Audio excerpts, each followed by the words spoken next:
My name is Priya Sundaram, and I'm 29 years old. 2 years ago, my mother-in-law skipped my culinary school graduation to attend my husband's cousin's law school ceremony on the very same afternoon, and told me beforehand, without a hint of apology, that my degree was a glorified cooking class, not a real profession. 3 weeks ago, at a dinner meant to finalize the menu for that same cousin's wedding, she spent 20 minutes gushing to the table about the renowned private chef the family had booked at considerable expense. She had no idea, until the actual chef walked through the door of that private dining room, that she was describing me. Before I tell you how that dinner actually went, if you've ever had someone dismiss what you built without ever once asking a real question about it, go ahead and hit that subscribe button, but only if this story genuinely speaks to you. And drop a comment telling me what time it is where you're watching from. I read every single one, and it means more than you'd think to know who's out there with me tonight. Now let me take you back further than 2 years, all the way back to a small kitchen in Sacramento, because you need to understand where all of this actually started before you can understand why a plated dish would ever matter enough to hold a family's silence in a room.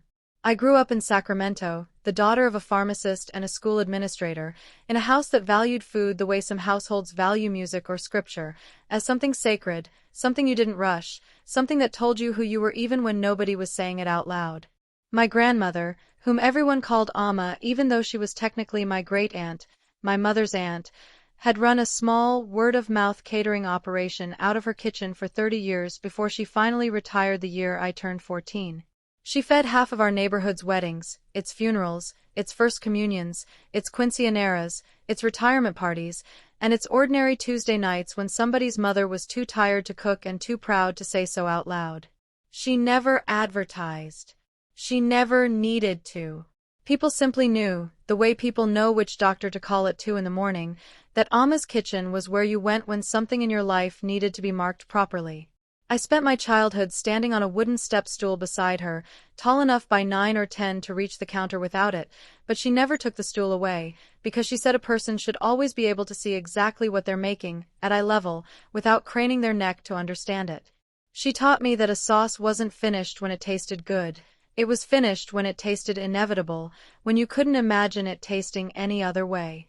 She taught me that failure in a kitchen wasn't a moral failing, just information, and that you should thank a broken sauce the same way you'd thank a stranger who told you your shoe was untied, quickly, without shame, and then you simply fixed it. I remember standing beside her at 11 years old, watching her remake a tamarind chutney for the 4th time in a single afternoon because the balance wasn't right, and asking her, with all the impatience of an 11-year-old, why she didn't just serve the 3rd batch, which had tasted perfectly fine to me. Because fine isn't the job, Kunju, she told me, using the pet name she'd called me since I was small enough to fit in the crook of one arm. Fine is what people expect. Inevitable is what they remember.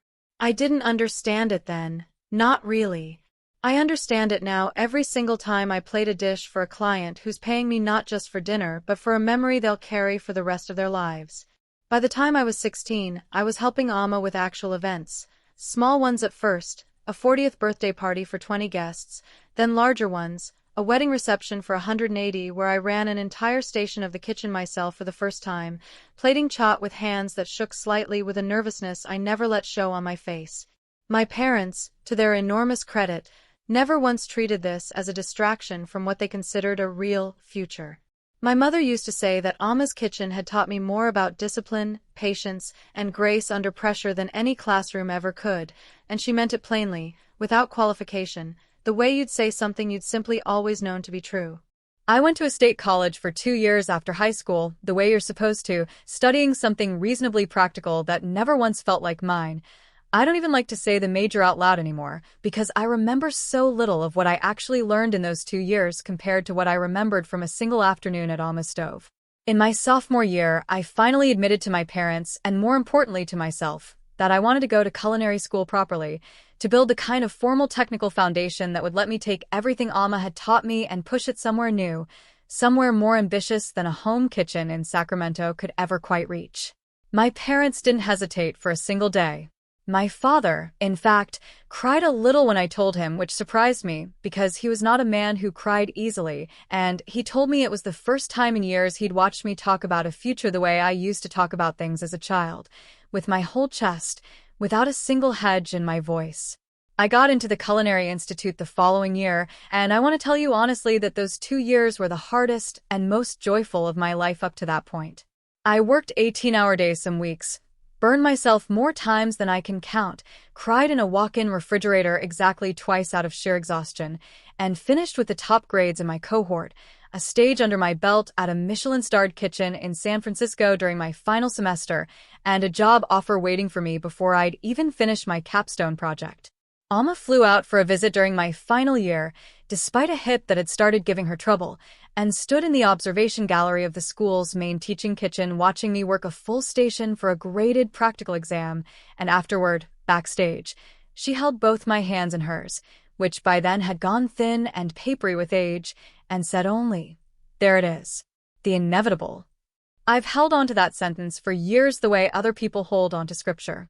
I met my husband, Rohan, during my final year of culinary school at a mutual friend's dinner party, where I happened to be helping with the cooking, which, in hindsight, is probably the single most on-brand way two people could possibly meet. Rohan worked in software, was kind in a straightforward, unpretentious way, and this matters because it's the thing that made the 2 years that followed bearable. He never once, in all our years together, treated what I did as anything less than a serious and demanding profession.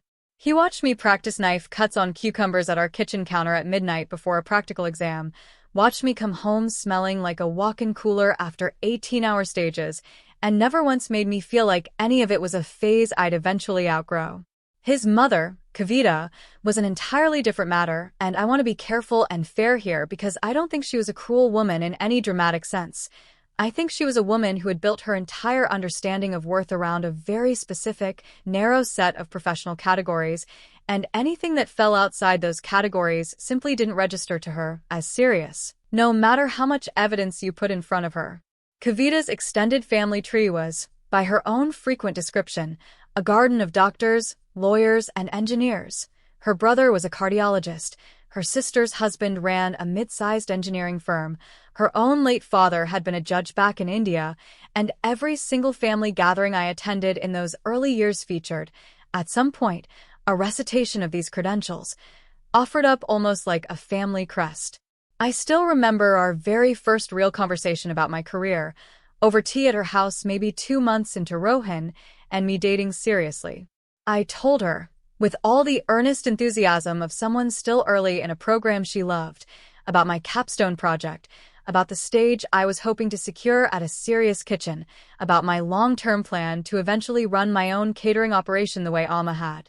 Kavita listened, nodding along in a way that seemed encouraging at first, and then said, setting her teacup down with a small, decisive click against the saucer, "That's lovely, dear, as a hobby. Surely you'll want something more substantial eventually, though, once you and Rohan are thinking about a real future together." I remember the specific, small sting of that sentence, the way it managed to compliment and dismiss me in the very same breath. I told her, as gently as I could manage, that I had every intention of building a serious career in food, that this wasn't a placeholder, it was the plan. She gave me a particular smile in response, one I would come to recognize over the following years as the smile she used whenever she'd already decided a conversation wasn't worth continuing, a smile that closed a door so quietly you almost didn't hear the latch. That smile followed me through the rest of my time in culinary school. It followed me through 18-hour stage shifts I sometimes mentioned in passing at Sunday dinners, watching the mention land and slide off the table without so much as a follow-up question, the way water slides off a well-seasoned pan. And it followed me, finally, to the week of my culinary school graduation. Let me give you a second small moment here because I think these small moments matter more than any single dramatic scene, and this particular one has stayed with me for 2 years. About 4 months before graduation, at a family dinner celebrating Rohan's cousin Aditi's acceptance into law school, Kavita stood and made a toast. Completely lovely, completely warranted. Aditi had worked hard and deserved every word of it, and somewhere in the middle of that toast, she said, "In this family, we've always believed in building something real, something substantial, something that lasts," and I watched. From my seat near the end of the table, several relatives' eyes flick. Briefly, almost involuntarily, toward me before returning to their plates. Nobody said anything. Nobody needed to. I understood exactly which category I'd already been sorted into, and it wasn't the one being toasted that night. I want to pause here for just a moment, because I know some of you are already recognizing this particular kind of dismissal, the quiet sorting that happens at a family table, the way certain kinds of work get toasted and certain kinds get smiled past.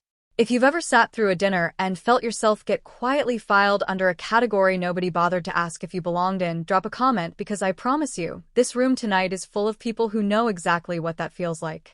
Now stay with me, because we're getting to the week of my graduation, and I still remember, with an unpleasant clarity, the exact phone call that told me who would and wouldn't be there. My graduation ceremony was scheduled for a Saturday afternoon in late spring.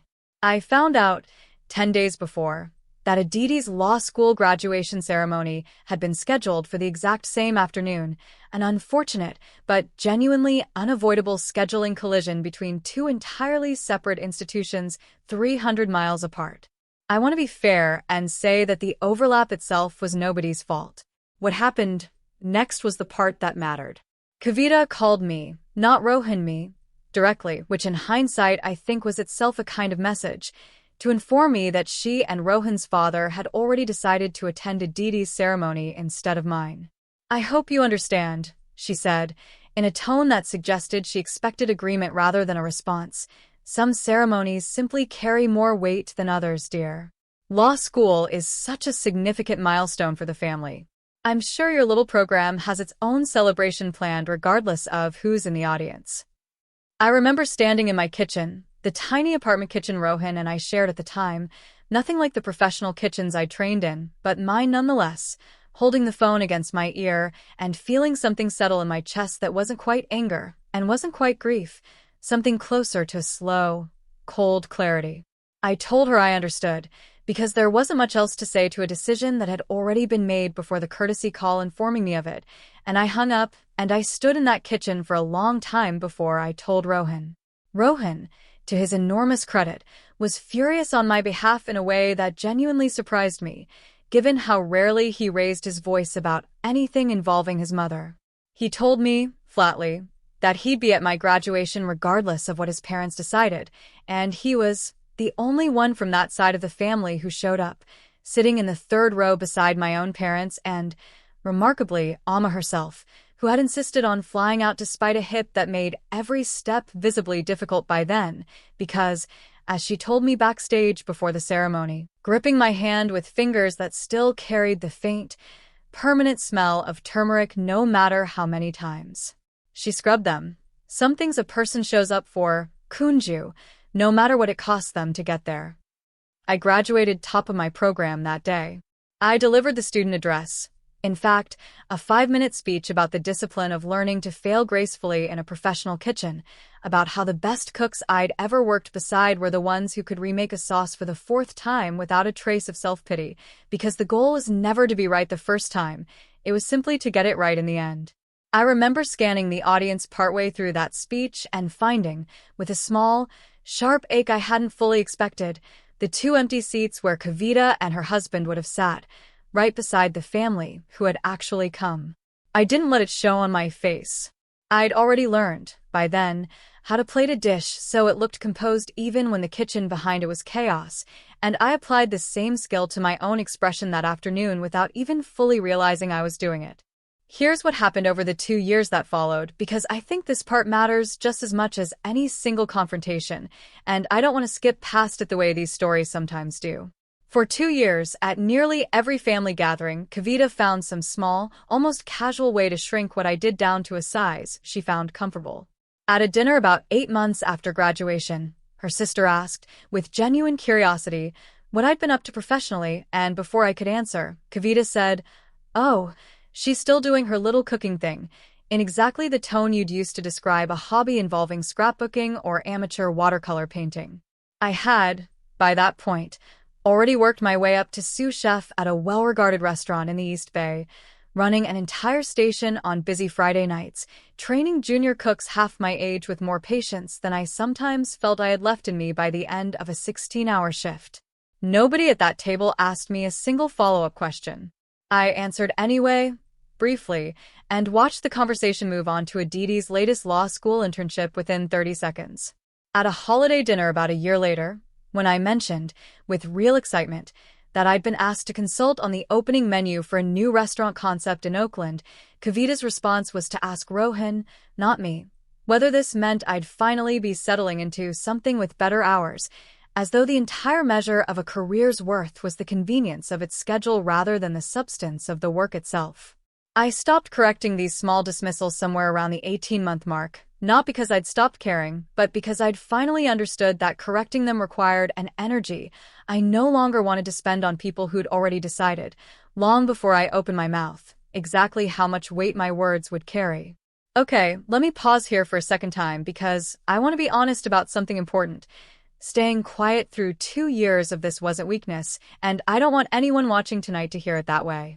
Sometimes the most efficient use of your energy is simply to stop handing your evidence to a jury that's already decided the verdict.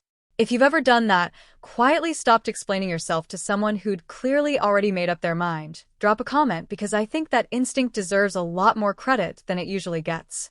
Now stay with me, because I want to walk you through exactly how I built my business during those same 2 years, quietly, in a way that not a single person in Kavita's family had any real awareness of, because understanding the scale of what I built is the only way the ending of this story actually lands the way it should. About 6 months after graduation, I made the decision to leave the restaurant entirely and go out on my own, building what I'd always privately known I eventually wanted, an independent private chef and catering practice modeled loosely on everything Alma had built decades earlier, but structured for a different kind of client, the kind willing to pay a premium for a genuinely custom, discreet, high-touch experience rather than a restaurant reservation. I named the business Amla and Salt, a name chosen deliberately for its personal meaning. Alma's name folded quietly into the first word, and salt for the thing every good cook knows matters more than any garnish ever will. And, if I'm honest, chosen also for its complete lack of any obvious connection to my own name, partly for straightforward professional branding reasons common in the private chef world, where a memorable, evocative name serves you better than your own surname ever could. And partly, if I'm being fully honest with you tonight, because some tired part of me had simply stopped wanting Kavita's family to be able to look up what I did with a 5-second internet search and form an opinion about it before I'd had the chance to speak for myself, in my own words, on my own terms. Building Amla and Salt from nothing was not glamorous, and I don't want to make it sound like it was. The first 6 months were terrifying in the particular, specific way that self-employment is terrifying. I catered a 40th birthday for 8 guests for what amounted, once I factored in ingredient costs and my own hours, to something close to minimum wage, simply because I needed the reference and the photographs for a portfolio that didn't yet exist. I cold emailed local event planners with a rate card I'd built by studying 3 competitors' public pricing and guessing at the rest. I worked a part-time hostessing shift at a friend's restaurant for the first 4 months, purely to keep steady income flowing while Amla and Salt found its footing, a detail that would have delighted Kavita to no end had she known, though of course she never did, because I'd simply stopped volunteering the granular details of a career she'd already decided wasn't worth asking real questions about. The turning point, the moment Amla and Salt actually became a real business rather than a hopeful side project, came about 10 months in, through a referral I still consider one of the strange, lucky accidents that occasionally rescue a small business at exactly the right moment. A woman I'd catered a dinner party for a modest affair, 18 guests, nothing especially high stakes, turned out to be close friends with a well-known local news anchor who was hosting a 40th wedding anniversary celebration for her own parents 2 months later and needed, on fairly short notice, a chef who could handle both a large formal dinner and a set of specific, tricky dietary restrictions across nearly 40 guests without ever letting the complexities show on the plate. I took the booking with far more confidence than I actually felt, spent 3 full days developing and testing a menu that could satisfy every restriction without sacrificing a single ounce of flavor or presentation, and delivered, on the night itself, a dinner that the anchor's mother later told me, with tears in her eyes, was the best meal she'd eaten at any event in her entire life, including her own wedding 40 years earlier. That single event changed everything. The anchor mentioned Amla and Salt unprompted, at two separate industry events over the following months, and within a year, I had built a client list that included, though I never once mentioned any of it at a single family dinner, two former local elected officials, a handful of Bay Area tech executives who valued the same discretion I offered as much as the food itself, and, as it happened, an event planner named Simone Ferrer who worked almost exclusively with a particular tier of families, who wanted every detail of their event to feel effortless and who, as a matter of professional principle, never sourced a chef through a generic online search when a trusted personal referral was available instead. By the 2-year mark from graduation, Amla and Salt had a small permanent team of 4, myself, my sous chef Marcus, and 2 servers who work with me on nearly every large event, a 6-month waitlist for full-service bookings, and a revenue figure that, had I ever mentioned it at a Sunday dinner, would likely have silenced Kavita's little cooking thing commentary considerably faster than any argument I could have made in its defense. I never mentioned it, partly out of pride, and partly, I think, because some part of me had started to enjoy the quiet, private knowledge of exactly how wrong she was, tucked away where nobody in that family could touch it. Rohan's cousin Aditi, the same cousin whose law school graduation had been judged worth attending over my own, got engaged that spring, roughly 2 years after my graduation, to a kind, unremarkable man named Devesh whom the whole family adored instantly and completely. And because Aditi's mother and Kavita moved in exactly the same tight social circle, exactly the same event planner ended up handling the wedding.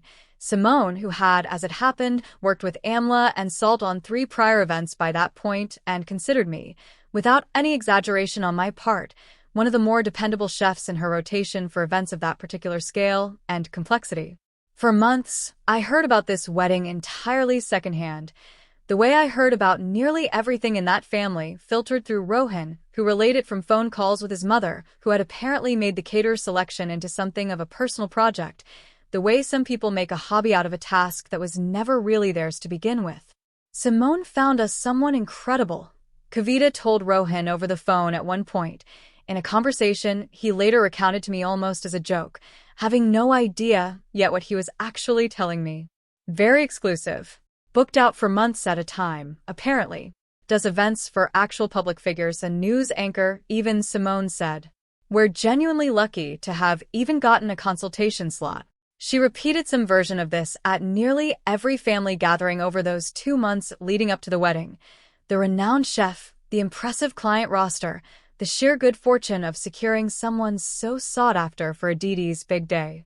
I sat through each of these conversations with a carefully neutral expression because I already knew, from Simone's own scheduling emails to my studio manager, exactly whose wedding I'd been booked to cater 3 weeks before the actual event, and I had made a quiet decision, somewhere around the 2nd or 3rd of these dinner table monologues, that I wasn't going to be the one to spoil the surprise before it had the chance to arrive entirely on its own.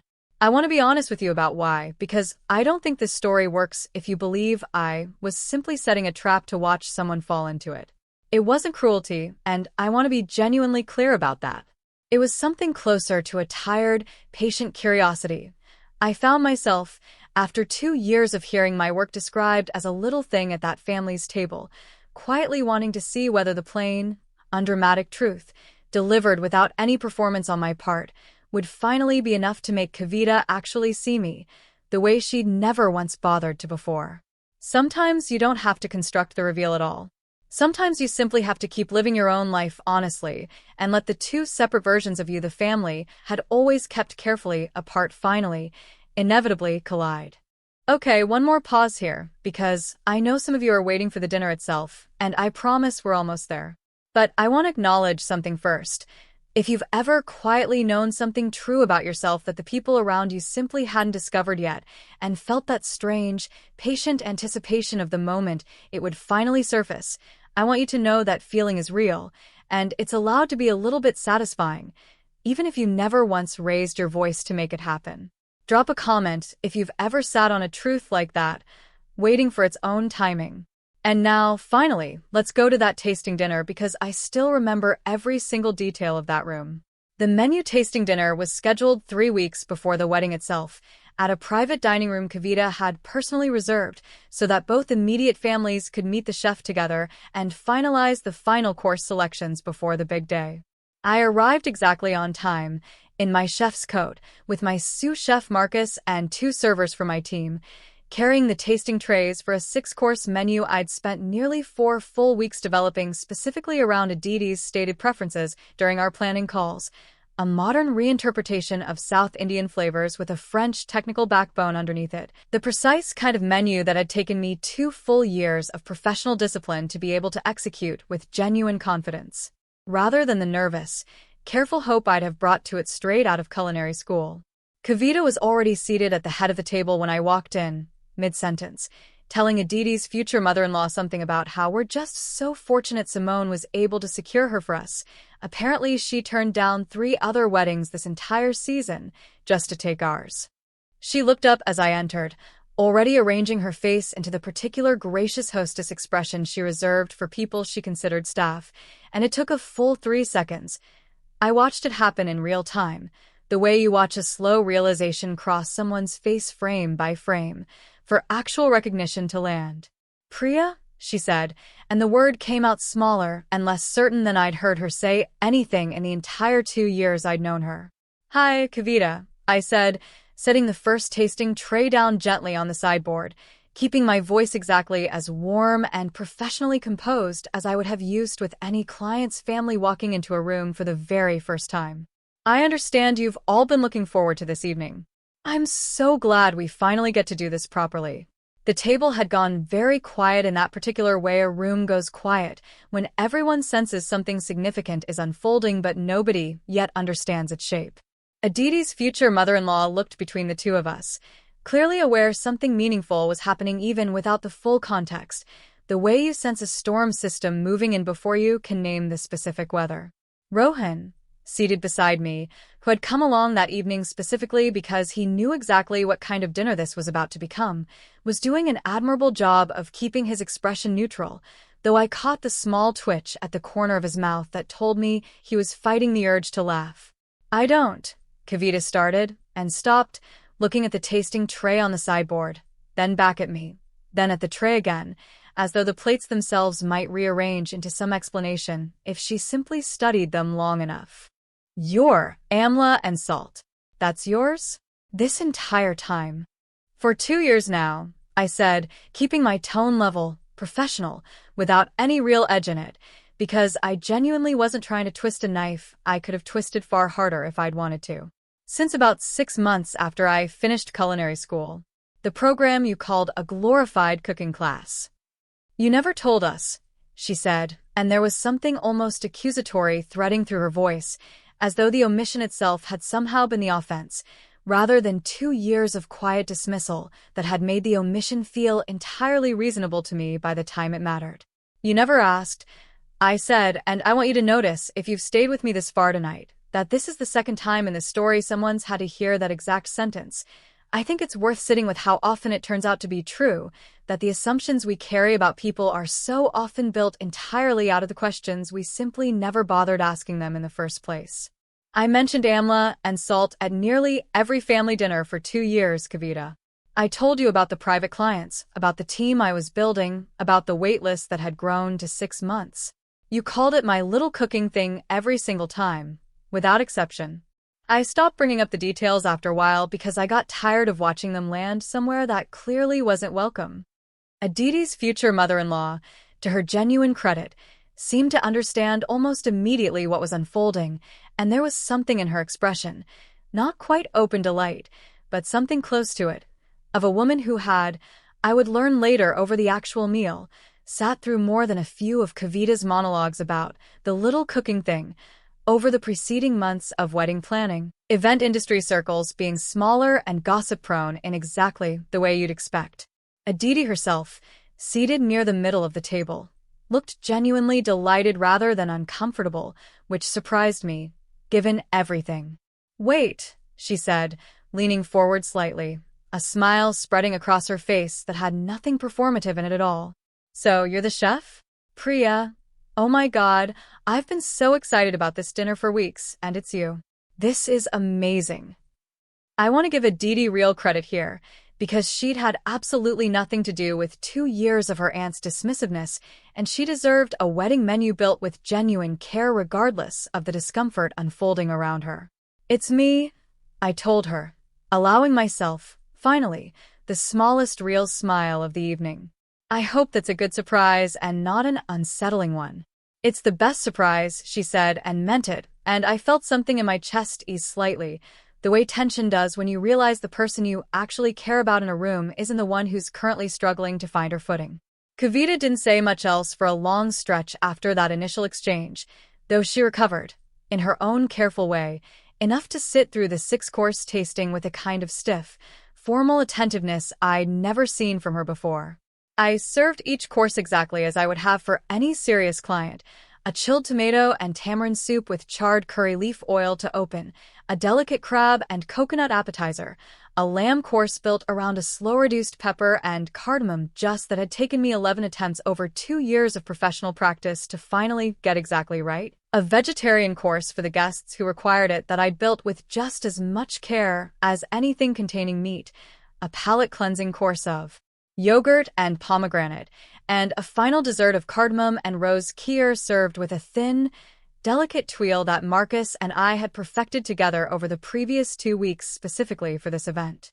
I plated each one with the same precision I'd have brought to any client's table, because Aditi deserved a wedding menu built with real attention regardless of what her aunt happened to be feeling in that particular moment, and because, honestly, professional pride simply doesn't evaporate the instant a room becomes uncomfortable.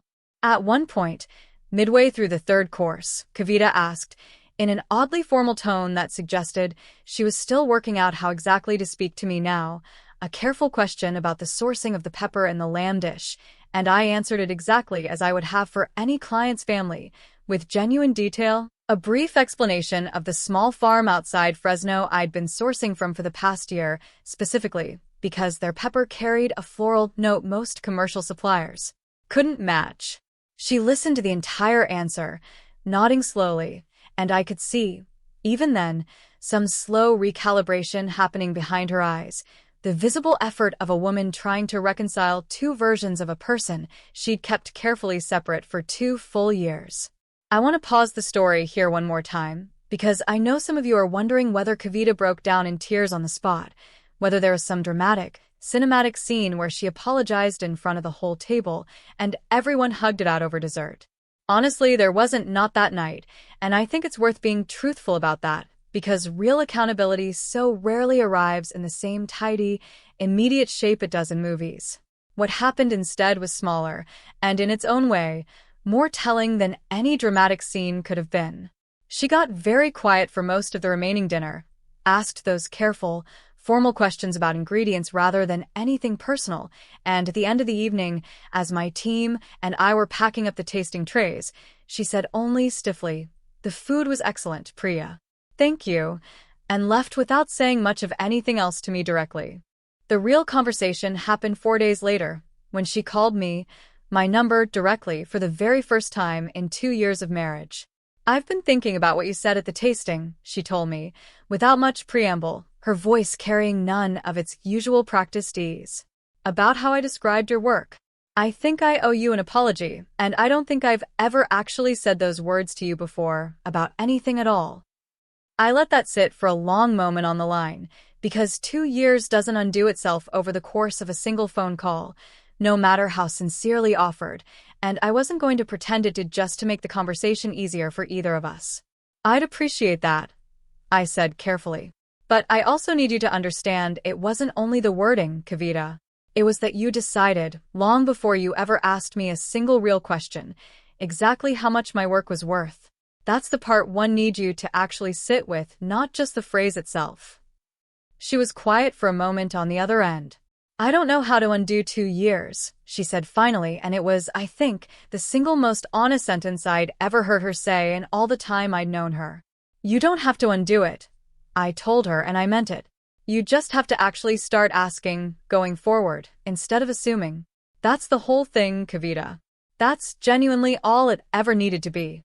Word of the tasting dinner, of course, traveled through the extended family with a particular speed reserved for stories too delicious not to share. Within a week, I heard from 3 separate relatives, all relaying some version of the same tale with the specific relish people bring to a story where nobody was actually harmed but somebody was undeniably humbled. Rohan's cousin Priyanka, no relation to me beyond the shared name, a coincidence that had generated its own small running joke over the years, called me directly, laughing so hard she could barely get the sentence out, to say she'd heard Kavita had been telling everyone for months about the exclusive chef and had apparently gone quite pale at the tasting when the exclusive chef turned out to be her own daughter-in-law. I want to be honest and say there was a certain satisfaction in that spreading story, a small, private vindication after 2 years of being quietly filed under a category I'd never agreed to. But I also found, somewhat to my own surprise, that the satisfaction faded faster than I expected, replaced by something closer to simple relief, the specific relief of finally being seen clearly by at least one person who mattered, even if it had taken 2 years and a plated tasting menu to get there. Rohan, for his part, was quietly furious with his mother in the days that followed. In a way, I actually had to talk him down from a little, because I didn't want this to become a permanent rupture between him and Kavita over something I'd already, in my own way, made peace with. "She's known you for 2 years," he said one night, sitting at our kitchen counter with a glass of wine he'd barely touched. 2 years, and she never once asked you a real question about any of it. I keep thinking about all those dinners where you'd mention something about the business and she'd just move on. I should have said something back then. I didn't, and I think that's on me too. "You showed up to my graduation," I told him. "You were the one person from that side of the family who did. That matters more than you think it does." I meant it. It's easy in a story like this to focus entirely on the person who got it wrong for 2 years, but I never want to lose sight of the fact that Rohan, imperfectly and without ever quite managing to correct his mother in the moment, still chose, every single time it mattered, to show up. The wedding itself, 3 weeks later, went beautifully. I catered it start to finish exactly as originally booked, because a contract is a contract, and Aditi deserved her wedding day regardless of anyone else's discomfort about how the booking had come to light. Kavita was polite to me throughout the entire event, in a careful, slightly formal way that I recognized as genuine effort rather than performance, checking in twice during the reception to ask, with what seemed like real curiosity, how a particular dish had been developed. It wasn't warmth exactly, not yet, but it was the first real crack of actual curiosity I'd seen from her in 2 years, and I found I was willing to meet it partway, even if I wasn't ready to call it fully healed. Let me take you 6 months forward, because I think it's important you understand this wasn't a single dramatic dinner followed by an instant, tidy transformation. Real change, when it happens at all, tends to arrive slowly in small increments, and I want to be honest with you about the actual shape it took. About 2 months after the wedding, Kavita called to ask, somewhat awkwardly, if I'd be willing to cater a smaller dinner for her own sister's 60th birthday, not as a favor, she was careful to clarify, but as a paid booking at my full standard rate, because, in her words, you should be paid properly for what you do, and I should have understood that a long time ago. I took the booking. It felt, in its own quiet way, like a genuine olive branch, the kind that didn't require grand speeches to mean something. About 4 months after the wedding, at an ordinary Sunday dinner that had nothing dramatic riding on it at all, Kavita asked me, unprompted, real questions about Amma, about the catering business she'd run for 30 years, about what it had been like learning at her side as a child, about whether any of Amma's specific techniques had made their way into my own menus. They were the kind of questions that require you to actually sit and listen to the answer rather than simply waiting for your own turn to speak, and I found myself, somewhat to my own surprise, genuinely enjoying the conversation rather than bracing through it out of old habit. It's a small thing, in the scheme of 2 years of dismissiveness. It was more, though, than those 2 years had ever managed to offer. A full year after that tasting dinner, Amla and Salt catered its largest event yet, a 400-guest gala for a local arts foundation, the kind of booking that would have been unimaginable to me during those first terrifying months of cold emailing event planners with a rate card I'd built by guessing at competitors' pricing. Kavita attended, as a guest of the foundation rather than as family, and found me afterward in the kitchen, still in my chef's coat, sweat damp and exhausted in the specific, satisfied way you only feel after an event has gone exactly right. "This was extraordinary, Priya," she told me, and there was nothing careful or formal in her voice this time, nothing performed. I mean that. I should have understood this 2 years ago, and I'm sorry it took me this long. I told her, honestly, that I appreciated it, and that I was glad she'd finally arrived at understanding, even later than either of us would have liked. We're not close now the way some daughters-in-law and mothers-in-law managed to become over the years. 2 years of dismissal don't simply evaporate because of one apology and a handful of good conversations that followed it. But something has genuinely shifted between us, and I've come to believe that shift matters more than any dramatic reconciliation scene ever could, precisely because it happened slowly, through actual questions asked and actually listened to, rather than through a single tidy speech offered up for an audience. Here's what I want you to take from this story, if you've stayed with me through the whole thing tonight. A family's approval was never actually a requirement for your work to be real, no matter how much it might feel that way in the moment. It was only ever a habit some people had built, a shortcut that let them stop paying real attention to you the instant they'd already decided which box you belonged in. You're allowed to keep building anyway, quietly, patiently, on your own terms, without waiting for anyone's permission to matter, and without spending your own energy trying to convince people who've already made up their minds. And when the truth finally does arrive, because it usually does eventually, in its own strange and unpredictable timing, you don't have to make a show of it, and you don't have to force the moment into being. Sometimes it's enough to simply set the tray down, say your own name plainly, and let the room finally see, on its own, what had been there all along, waiting quietly for someone to finally ask. If this story meant something to you tonight, if you've ever built something real while someone close to you quietly called it a little thing, I'd love to hear about it in the comments below. And if you want more stories like this one, go ahead and subscribe, hit that notification bell, and I'll see you in the next one. Take care of yourselves tonight, and keep building, patiently, even when nobody's asked to see it yet. Your inevitable is still coming, even if it takes its time to arrive.